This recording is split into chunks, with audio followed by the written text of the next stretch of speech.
ShartimusPrime, ShartimusPrime. Reading comics, toys are hella sick, hella whacking it. Taking bad hits, taking back hits. Subscribe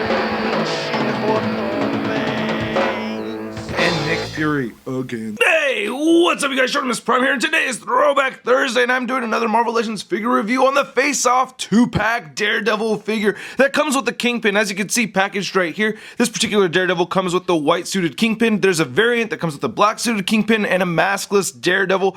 I didn't really care for that variant so much, I just really wanted the Daredevil and Kingpin more than anything else. I just recently got this from Mr. Joe Capone, thank you so much, sir. If you're in the Bay Area, check out his store link in the description below. You can check out Toys and Sports. This is a very cool Daredevil, very posable. I'm digging it a lot. Now these figures do come with this display stand setup, which I'm not a big fan of. I think this is the one he came with. I don't really remember. I don't have the cardboard that you attach to it over here, but this slips out and you attach the cardboard piece, and then you put these two flight stands on here and you have them fight, which doesn't really work so well for Kingpin, but you can get Daredevil on there. As you can see right here, he does have the peg hole right there on his back, and you just plug him into the flight stand, old school Toybiz style, and boom, Daredevil kick. Yeah, okay, that's a sloppy pose.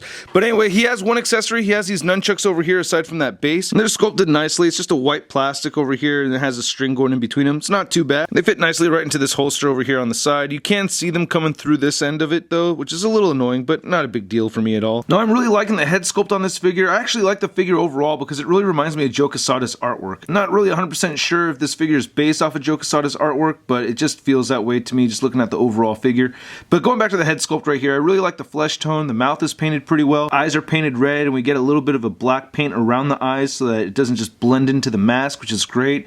Those little wrinkles in the forehead are painted black as well. The horns are a darker red color. You can see that nice black fading going on right over there. It looks really good. Nice stitching right there at the top of the head. That's really well done. And I like how it comes together in the middle, looking very realistic with all that detailed stitching. Again, you can see the black fading effect going on right there. You get a lot of nice wrinkles throughout the entire figure, and the musculature still comes through. Another thing I just really liked a lot about Toybiz Marvel Legends is that they made it so you could see all the musculature come through, but you can tell they're still wearing clothes, because you get some wrinkles right here and just wrinkles in the arms and seams sculpted on there and everything. The gloves look really cool with all this detailed work right there, and at the inside of the hand looks great. This side he has a slightly different tilt right there. It's looking pretty cool still. I'm liking it. I love all the attention to detail with the stitching and stuff though. He's got his double D's right there. Nope, I'm not talking about the chest, I'm talking about the letters. That's not very funny. And you can still see some black shading effects coming on right here in the torso. Looking at the lower half of the figure, you can see that black mixed in with the brown, especially right here at this holster. I like how the legs look on the figure as well. A lot of wrinkles right there on the boots. And those boots really reminded me of Quesada's artwork for sure, man.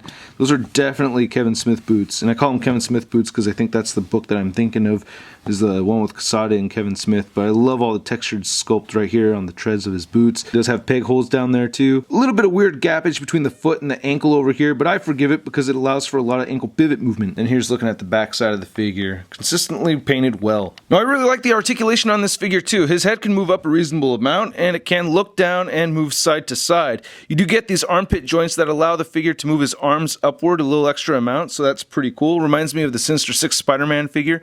You do get ball jointed shoulders. You kind of have to be careful with this. I've heard about people breaking this section of their Daredevil figures, so careful how you move these shoulders outward, but he can't move outward that much. You can't move the shoulders forward. He has a bicep swivel, double jointed elbows. He rotates right here at the mid forearm, and he does have a wrist hinge and finger clamping action. On the right side of the figure, I do have my wrist hinge stuck. I cannot move this section up and down. I did use a hairdryer, it didn't help. He has a great ab crunch that moves forward and back. He has a waist swivel that moves side to side. He has T-jointed hips that move forward and outward very easily. I think that's great. He has an upper thigh swivel, double jointed knees that bend in all the way. He does have a calf swivel over here. Ankles move down, up, beautiful ankle pivot and toe articulation. This figure stands at about 6.5 inches tall. Here's Face-Off Daredevil compared to the Hasbro first appearance Daredevil. We have the second Spider-Man Classics Daredevil. This is the one that shares the same mold as the Urban Legends Daredevil, but he has a lighter red color. And then we have Ben Affleck over here. This is actually my favorite Daredevil out of the four of these, this being my second favorite over here. Which one's your favorite Daredevil figure? And here's Daredevil compared to two of his nemesis. Here's the Kingpin that comes with him in the 2-pack, and here's a variant Bullseye figure. And he stands about the same exact height as the Marvel Legends Big Time Letdown Spider-Man, so this Daredevil is your average size Marvel Legend. Here's Daredevil on a Mafex stand, trying to get him in one of those leaping off the building poses. I love how Daredevil just does that, just goes whoo, just doesn't care. I love that. I really like this figure a lot. Daredevil is one of my favorite superheroes of all time. I really like the character a lot. Very, very stoked to have this figure. Thanks again, Mr. Joe Capone. And I hope you guys liked my video. If you did, please hit the like button, hit the subscribe button right over there, and check out my news update on the Marvel Legends coming out in 2015 if you hadn't seen that already. And make sure you follow me on the Twitter, Instagram, and Facebook. And also be sure to check out my photo gallery at marvelousnews.com. I'll catch you guys later.